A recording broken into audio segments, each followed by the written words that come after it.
Well, howdy, ladies and gentlemen. Welcome back to World History class. Live, actually, from my mom's house this time. I ran up here for a little Mother's Day deal. Uh, today we are going to pick up the story of Africa and kind of talk a little bit more about kind of how Africa's developed over the last X amount of decades, but with particular emphasis on the events in South Africa related to the system of discrimination and segregation known as apartheid. So, before we dive into that, just a little sketch of recent African history in recent decades. Some of this we covered in the previous lecture on new nations in Africa and Asia, but you have, your wave of decolonization led by countries like Ghana, Kenya, etc., and it continues to gain ground until Africa has been completely decolonized, or just about completely decolonized, and and that occurs by by 1970, pretty much the overwhelming majority of Africa was independent. So if you look at kind of how what Africa is like, the northern part, which is more desert, is overwhelmingly Muslim, and so North Africa. Some people actually kind of consider North Africa to be regionally almost as linked to the Middle East as it is to the rest of Africa, especially the northeastern part with countries like Egypt and Libya and so on. And so we've already talked a little bit about Egypt when we were covering the Middle East, how they went from Jamal Abdel Nasser to Anwar al-Sadat and so on. And they're more intimately connected to Middle Eastern politics than African politics, although they're technically in Africa. One North African country that had some notoriety in recent decades was the country of Libya, which is, I believe, borders Egypt to the west. There might be one country in between, but I think they border. And Libya in the late 70s, early 80s came into the control of a military dictator by the name of Muammar al-Gaddafi. And Gaddafi was responsible for some acts of terrorism against the United States and some other powers. He famously was behind the shooting down of a passenger jet that was bound for Scotland, for Lockerbie, Scotland, and that attack killed several Americans, which led to the United States under President Reagan actually dropping some bombs on Gaddafi's house in an attempt to take him out personally. Ultimately, Gaddafi survives that, but he actually is overthrown with the help of the United States during the Obama years.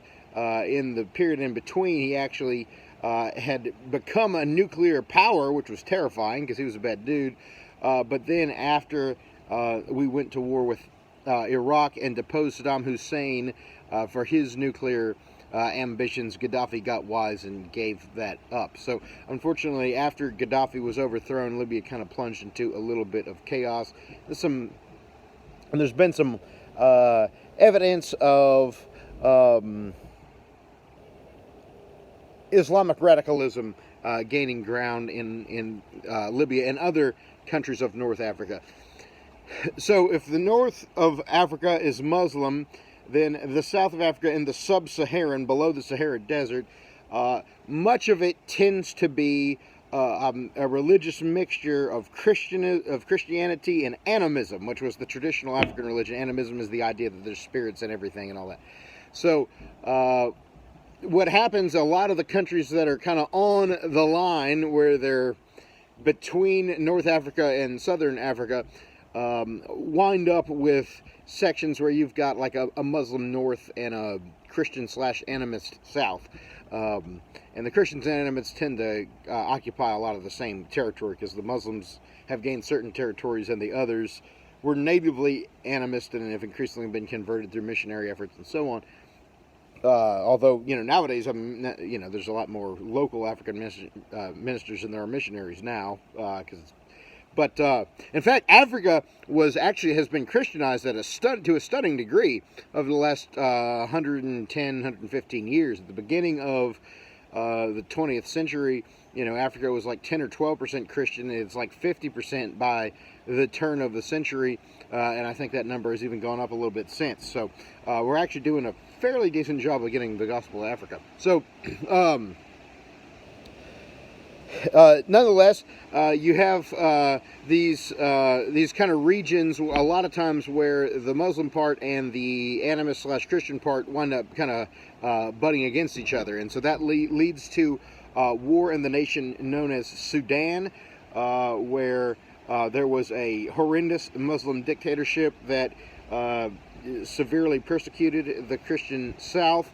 And even started attacking a fellow Muslim province known as the Darfur. We mentioned that in a previous video, created a humanitarian crisis around the time when I was in college, early 2000s. But one country where, Mali is, one of the cultural capitals of Africa. It's kind of the headquarters, especially of African music, which... I think at some point in the year, I think I might have talked a little bit about, Malian griot music, which I actually enjoy quite a bit. But that had been, a French colony. Then gained their independence, and that was another one that was kind of divided between Muslim and non-Muslim portions. Mali actually had an extreme communist government come in, take over. And they actually were going to basically destroy that Malian recording industry that had become kind of one of the cultural shining lights of Africa. They were going to shut the whole thing down because they didn't want any music that wasn't basically the Muslim call to prayer, more or less. And and in fact, I believe that extremist Malian regime was actually overthrown by the French, actually. Who felt like a certain amount of responsibility because that had been their land at some point. One country that's had this sort of conflict play out is Nigeria. So Nigeria gains their independence from Britain in the early 1960s, or might have even been the late 50s. But what happens in Nigeria is you've got Nigeria was divided into a number of different tribes. A couple of them, the Fulani and the Hausa, tended to be Muslim, or some of the other ones, like the Igbo and different other ones, tended to be either traditional African religion or Christian. And so there was tension between the Muslim tribes and the non-Muslim tribes. This results in something known as the Biafran War, where a province of Nigeria known as Biafra declares its independence. They fight a very bloody war, as a lot of atrocities and terrible things happen. But at the end of the war, the Nigerian government won and the country stayed together. So Biafra never becomes a nation. But Nigeria has a pretty tumultuous history. They're one of the most populated parts of Africa. The city of Lagos, I think, is the largest in Nigeria. You can correct me if I'm wrong, if you decide to Wikipedia it or something. And I'm wrong, but I think it's the biggest. And Nigeria has a little bit of oil production to kind of bolster their economy a little bit. But ultimately, Nigeria is going to come under military dictatorship for a long period of time. They kind of restore some free elections in, I think it was maybe around the 1990s. In recent years, they've run into trouble again from Islamic militants. In particular, there's a very nasty group known as Boko Haram, which literally in their language means against education. And they're so diehard Islamic fundamentalists that they basically don't want there to be an education system, because that would enable them to learn concepts that are outside of the idea of Islam. So we don't want them to be able to read books themselves, because we want them to have to rely on nothing but what Islamic priests would tell them to believe. And so they literally were attacking schools and stuff.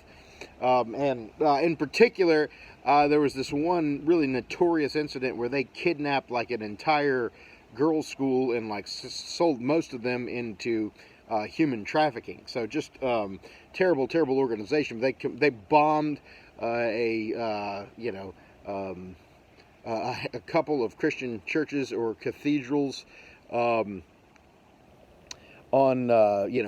Easter, as people are standing there worshiping.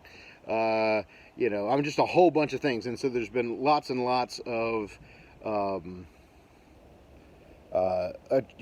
atrocities happen on account of that organization, and they're trying to push Nigeria in an Islamic law direction. But again, a lot of Nigeria is actually not Muslim. Hey, I had an interruption. I'll be right back.